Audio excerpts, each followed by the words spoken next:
দৈনন্দিন জীবনে কাজ করার সময় প্রায় আমাদের হাত পা পুড়ে যায়। সেটা গরম পানির সাথে পুড়তে পারে, আয়রনের সাথে পুড়তে পারে, বিভিন্ন রেডিয়েশনের কারণে পুড়তে পারে। কিন্তু আমরা এই পুরা জায়গার সঠিক পরিচর্যা করতে পারি না, বা করলেও ভুল প্র্যাকটিস বা ভুল পদ্ধতি অবলম্বন করে সেই পুরা জায়গায় সেকেন্ডারি ব্যাকটেরিয়াল ইনফেকশন করে ফেলি। অনেক সময় সেখানে চামড়া বা মাংসপেশি পচে যায় এবং পরবর্তীতে সেখানে স্কিন গ্রাফটিং করতে হয়। বা অনেক ক্ষেত্রেই দেখা গিয়েছে যে পুরা জায়গায় ভুল জিনিস অ্যাপ্লাই করার কারণে সেই জায়গা পচে গিয়েছে, পরবর্তীতে হাত কেটে ফেলা হয়েছে অথবা পা কেটে ফেলা হয়েছে। আজকের ভিডিওতে আমরা জানবো যে সাধারণত বাসায় পোড়া রোগীর প্রাথমিক চিকিৎসা কিভাবে করতে হয়। যে কোনো কিছুতে যদি আমাদের শরীরের কোনো অংশ পুড়ে যায়, তার প্রথম চিকিৎসা হচ্ছে সেই জায়গায় নর্মাল যে পানি রয়েছে সেই নর্মাল পানির ওয়াশ দেওয়া। কিভাবে ওয়াশ দিতে হবে? আমাদের হাতে যদি পুড়ে যায় তাহলে আমাদের সেই হাতকে একটা রানিং ওয়াটারের মধ্যে রেখে দিতে হবে। কমপক্ষে আধা ঘন্টা সেখানে পানি দিতে হবে। পানি দিয়ে যে পোড়া জায়গাটি রয়েছে সেই পোড়া জায়গার যে তাপমাত্রাগুলো রয়েছে সেই তাপমাত্রাগুলোকে কমিয়ে ফেলতে হবে। মনে রাখবেন, যখন একটা জায়গায় পুড়ে সেই জায়গার চামড়া এবং সেই জায়গার মাংসপেশি কিন্তু তাপ ধরে রাখে এবং ধীরে ধীরে সেখানে ফোসকা পড়ায় এবং ভিতরের সেলগুলো মারা যেতে থাকে। যে কারণে আমাদের প্রথম কাজ হচ্ছে সেই জায়গায় রানিং ওয়াটারের ওয়াশ দিয়ে সেই জায়গার তাপমাত্রা কমানো। তাপমাত্রা কমলে পোড়া রোগীর তীব্রতা বা পোড়া রোগীর জটিলতা অনেকাংশে কম হয়। গ্রামে বা শহরে সব থেকে বেশি যে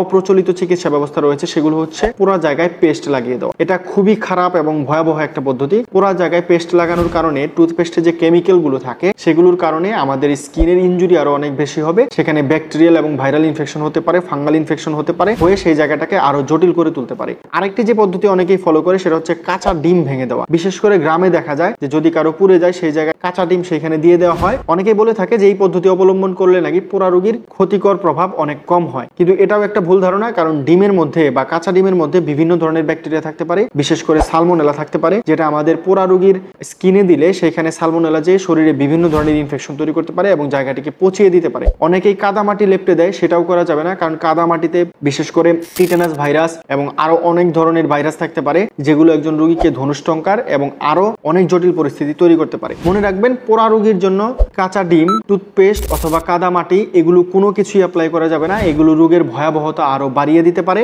আপনাদেরকে যেটা করতে হবে সেটা হচ্ছে আধা ঘন্টা পর্যন্ত শুধুমাত্র পানির ওয়াশ। শুধুমাত্র পানির ওয়াশ দিয়ে আপনারা রোগীর তীব্রতা অনেকটাই কমিয়ে ফেলতে পারেন। এখন পানির ওয়াশ দেওয়ার পর কি করবেন? পানির ওয়াশ দেওয়ার পরে যদি পোড়া জায়গাটি অল্প থাকে এবং ক্ষতিগ্রস্ত কম হয়ে থাকে তাহলে সেখানে আপনারা বার্না ক্রিম অথবা সিল্ক ক্রিম অথবা বার্ন সিল্ক ক্রিম অ্যাপ্লাই করতে পারেন। এটা একটা টপিক্যাল অ্যান্টিবায়োটিক। এটা এখানে দিনে 2 বার করে দিলে ওই জায়গায় ব্যাকটেরিয়ার কলোনাইজেশন হবে না বা ব্যাকটেরিয়া গ্রো হবে না। রোগীর কাটা জায়গাটা আপনি শুকিয়ে যাবে। কিন্তু যদি পোড়া রোগীর ক্ষত বেশি থাকে অথবা ব্লিস্টার পড়ে যায়, যেটাকে আমরা ফুসকা বলে থাকি, তাহলে রোগীকে দ্রুত হাসপাতালে নিতে হবে। হাসপাতালে নিয়ে সেই জায়গাটা একজন ডাক্তার দেখবে এবং মেজার করবে যে সেটা কতটুকু পুড়েছে, 1st ডিগ্রি, 2nd ডিগ্রি নাকি 3rd ডিগ্রি। 1st ডিগ্রি হচ্ছে যে শুধুমাত্র সুপারফিশিয়াল ইনজুরি, মানে স্কিনের যে উপরিভাগ রয়েছে সেটা পুড়ে গিয়েছে। এই ক্ষেত্রে সাধারণত টপিক্যাল অ্যান্টিবায়োটিক বা স্কিন অ্যান্টিবায়োটিক দিলেই হয়, মুখে খাওয়ার প্রয়োজন হয় না। কিন্তু অনেক ক্ষেত্রে যদি 2nd ডিগ্রি অথবা 3rd ডিগ্রি ইনজুরি হয় তাহলে সেক্ষেত্রে মুখে অ্যান্টিবায়োটিকের পাশাপাশি টপিক্যাল ক্রিম দেওয়া হয়, যাতে রোগী দ্রুত সুস্থ হয়ে যায় এবং পোড়া জায়গা দ্রুত শুকিয়ে যায়। সুতরাং এরপর থেকে যদি কোনো পোড়া রোগী আপনারা সামনে দেখেন, তাকে অতি দ্রুত রানিং ওয়াটারের ওয়াশ দিবেন। অতিরিক্ত ঠান্ডা পানি দিতে যাবেন না। শুধুমাত্র নর্মাল যে পানি রয়েছে, বিশেষ করে ট্যাপ ওয়াটার অথবা টিউবওয়েলের পানি, সেটা দিয়ে ওয়াশ করবেন টানা আধা ঘন্টা। এতে টেম্পারেচার কমে যাবে। এরপর আপনারা তাকে Verna cream, burn silk cream অথবা সিল্ক ক্রিম লাগিয়ে ডাক্তারের কাছে পাঠিয়ে দিতে পারেন। তো এই ছিল আজকের ভিডিওতে। আশা করি এরপর থেকে যদি কোনো পোড়া রোগী আপনারা সামনে পান, তারা এই ধরনের কুসংস্কারের শরণাপন্ন হবে না। আপনারা তাকে সঠিক পরামর্শ এবং সঠিক ফার্স্ট এড দিয়ে তাকে ডাক্তারের কাছে নিয়ে যাবেন। দেখা হচ্ছে নেক্সট ভিডিওতে। সে পর্যন্ত সবাই ভালো থাকুন, সুস্থ থাকুন। আল্লাহ হাফেজ।